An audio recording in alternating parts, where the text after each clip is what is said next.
I never thought a simple week alone could destroy everything I believed about myself.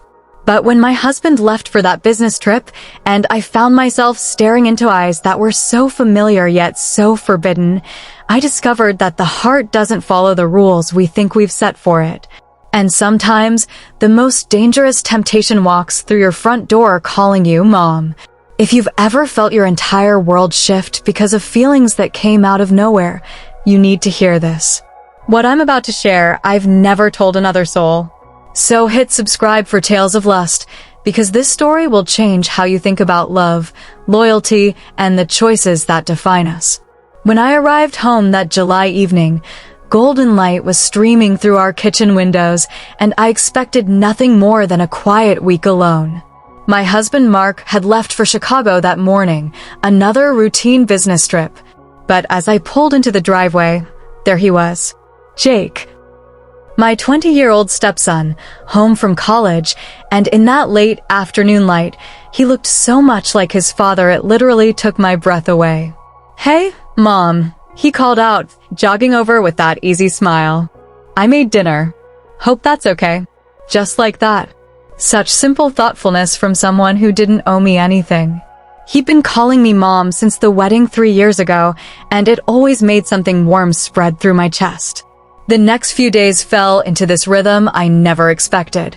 Jake would wake up early, start the coffee before I even made it downstairs. We'd sit on the back porch and we'd just talk. Real conversations. About his struggles in college, his fears about the future, dreams he'd never shared with anyone. And somehow, I found myself opening up too. About the writing dreams I'd abandoned, how I sometimes felt like I was disappearing into the role of perfect wife, how I couldn't remember the last time someone really listened to me. "You know what I love about you," he said one morning, his coffee cup cradled between his hands. "You see me. Not just as Dad's son, not as some college kid who doesn't know anything. You see me as a person." When was the last time anyone had said that to me? When was the last time I'd felt truly seen myself? By the 4th day, something had shifted, and I felt it in every nerve ending. I started noticing things I had no business noticing. The way he'd look at me when he thought I wasn't watching, this soft, wondering expression that made my stomach flutter. How he'd find excuses to be near me, offering help with things that clearly didn't need two people. There was this moment that I replay constantly. We were both reaching for the same book, and our hands touched. Instead of pulling away immediately like normal people would, we both froze. His fingers were warm against mine, and for what felt like forever, neither of us moved. When I finally pulled back, my cheeks were burning. "Sorry," he whispered, but his eyes never left mine. "It's okay," I managed, but my voice came out shaky and breathless. That night, I lay in bed staring at the ceiling, trying to convince myself I was imagining everything. This was Mark's son, my stepson. These feelings were wrong on every level I could think of. But the more I tried to push them down, the stronger they seemed to become. I started paying attention to innocent moments that felt charged with electricity. The way he'd brush past me in the kitchen, always with a gentle touch on my shoulder. How he'd save me the last of the good coffee even though I knew he wanted it. The way he'd ask my opinion on things that mattered to him, like my thoughts actually held weight. It was probably nothing, I kept telling myself. But something was definitely shifting inside me, something dangerous and intoxicating and absolutely terrifying. On the 6th night, everything changed. A summer storm rolled in during dinner, and the power went out completely, plunging us into darkness. Jake found candles and our old hurricane lamps, and suddenly the living room was bathed in this warm, flickering light that made everything look different, more intimate. We ended up on the couch, sharing the space, sharing the candlelight. The storm outside was incredible, lightning painting the windows, thunder rolling across the sky like angry gods having a conversation. "I love storms," I said, watching the rain streak down the glass. "They make everything feel more real somehow."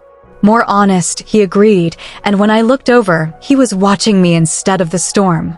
The thunder crashed particularly loud, and I jumped. Suddenly his hand was on my arm, steadying me, and I didn't move away. He didn't move his hand either. We sat like that, his thumb unconsciously stroking where my sleeve had rolled up, skin touching skin. "You know," he said quietly, his voice almost lost in the rain, "I used to be scared of storms. But you make them feel less scary." I turned to look at him fully and found his face closer than I'd expected. In the candlelight, his eyes looked golden, and there was something in his expression that made my heart race. "Jake," I started, but I didn't know how to finish. "I know," he said softly. "I feel it too." And there it was. The thing we'd been dancing around was finally out in the open. Neither of us moved away. Neither of us pretended we didn't understand. We just acknowledged something that changed everything and could go absolutely nowhere. I should have created distance after that moment, but I couldn't. The next evening, I found myself unable to settle into anything. Around 11, I gave up on sleep and went to make tea. Jake appeared in the doorway, looking young and vulnerable in his pajamas. "Can't sleep either?" His voice was soft in the darkness. We ended up back on that couch, 2 steaming mugs between us, the silence stretching until it felt unbearable. "I've been thinking about what you said," he finally spoke. "About feeling this too." "Jake, we can't." "Let me finish." He set down his mug and turned to face me completely. "I think about you all the time, not just this week, but for months. Every time I come home, every phone call, every photo on Dad's desk. I've tried to convince myself it was just some misplaced admiration, but it's not. My heart was pounding so hard, I was sure he could hear it. "Jake, you don't understand what you're saying." "Yes, I do." He reached out slowly, covering my hand with his. "I'm saying I'm falling in love with you, and I think you might be falling in love with me too. And it's the most beautiful and most impossible thing that's ever happened to me." The words hung between us, changing everything. Because he was right. I was falling in love with him, had been falling in love with him all week. But love wasn't enough to overcome reality. I pulled my hand away gently, and the loss of contact felt like a physical ache. "Even if what you're saying is true, it doesn't change anything. I'm married to your father. I made vows. Vows you made before you knew this was possible. That doesn't matter." I stood up, needing distance. "Your father loves me. He trusts me. He trusts us. What kind of person would I be if I betrayed that?" Jake stood too, and we looked at each other across the small space. "What kind of person would you be if you ignored what's real between us?" "The kind who can live with herself." My voice cracked on the words. I saw resignation mixed with understanding cross his face. "You're going to leave, aren't you?" I hadn't consciously made the decision until he said it, but yes. "I think it's best. For everyone." "I understand," he said, his voice thick with emotion. "I don't like it, but I understand. I'll leave in the morning." We stood there memorizing each other's faces, trying to hold on to something we were about to lose forever. "This week," Jake said quietly, "getting to really know you, it's been the most important week of my life." "Mine too," I admitted. "You've reminded me of parts of myself I thought I'd lost." I left early the next morning with just a note. "Thank you for helping me remember who I am. You deserve someone who can love you completely without complications. Maybe in another life, we could have figured this out. Take care of yourself and take care of your father. Always, Mom." His text came an hour later. "I could never hate you for this. You're the strongest person I know. Thank you for showing me what real love looks like, even when it means letting go." That was 6 months ago. Mark never found out. Jake never said anything. When Mark returned, life went back to normal, or at least the appearance of normal. But I'm different now. That week woke something up in me that had been sleeping for years. Mark and I are in counseling now.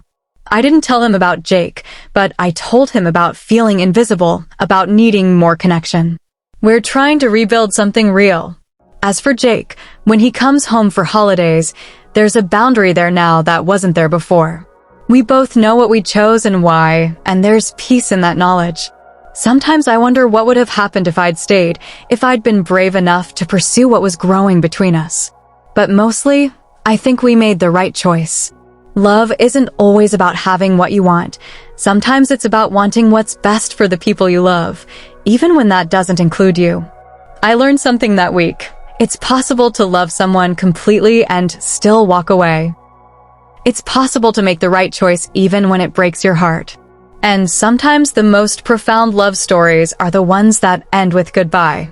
Was I wrong for feeling what I felt? Or was I just human, responding to a connection that surprised us both? Some feelings are meant to be honored by letting them go. Some connections teach us about ourselves without being meant to last forever. What would you have done? Would you have stayed and fought for something real, or walked away to protect the people you loved? Let me know in the comments, and don't forget to subscribe to Tales of Lust for more stories about the beautiful, heartbreaking reality of human connection. Sometimes the greatest love story is the one you choose not to live.